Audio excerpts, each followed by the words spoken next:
Okay, I'm here with Representative Fred Doucette, one of the early Trump supporters who we've interviewed several times. What do you think of the stakeout event?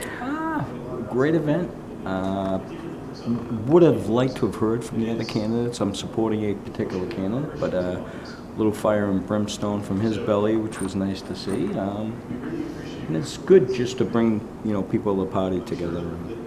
We need to talk about the unity that was talked about in the room tonight. What did you think of Matt Schlepp's speech about the reclaiming the truth? I think we need to work towards that. I think that their rhetoric has been working.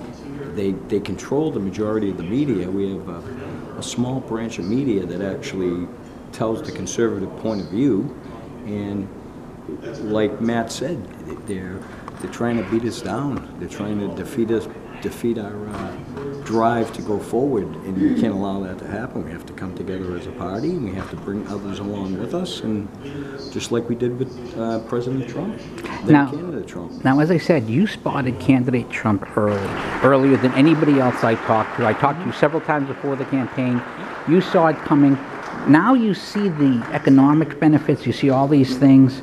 How many people are coming up to you and saying these days, Fred, you really knew what you were talking about? Well, I've gotten a couple of apologies, I'll tell you that, because I did take some static, and I jumped on board in May of 15, and like I had told you before, Pete, I was with the family when he made that famous escalator ride down the bottom level of Trump Tower and made his announcement. But yeah, I think that the thing that differentiates President Trump is the fact that he still stands on the words that he would talk about in all those rallies. His principles, his agenda, putting America first, and he's doing it in office. It wasn't empty talk. It was promises made, promises kept. That's something that I interviewed Father Frank Pavone recently, and he talked about the same thing. And that's something that Matt talked about, where a lot of people use empty rhetoric. Trump has treated the voter like customers. He's promised the product, and he's delivered it. And we needed a CEO to run this country, and we have one, finally. Now, of course, the Democrats, as Matt has mentioned, a lot of the polls are pushing, the blue wave, blue wave, blue wave.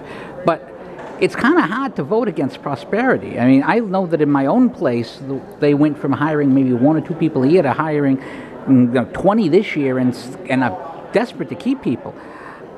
Is the economy, in your opinion, I think the economy is going to trump everything. I think, like, for example, New Hampshire, I think it's going to make a huge difference in these congressional races. Absolutely, and I think it couples with some of the stuff I talked about going back to the general in 2016, in that people support President Trump. They don't have to have a bumper sticker on their car. They don't have to have a lawn sign in front of their house prior to the general election in 2016. Those people showed up, pulled the curtain behind them, pulled the hook, or marked that card, punched the hole, whatever the case may be, and they voted for the right guy. And the right guy's in office, and he'll remain in office. And that's what we have to focus on, keeping him in office, not letting the liberals,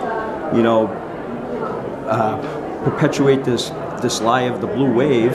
Get our people out, get them motivated, and keep them engaged. All right. Well, Fred, thank you very much for your time, and I hope people follow that advice as they should have followed it back in 2015. I appreciate that, Peter. Always thank you. Thanks.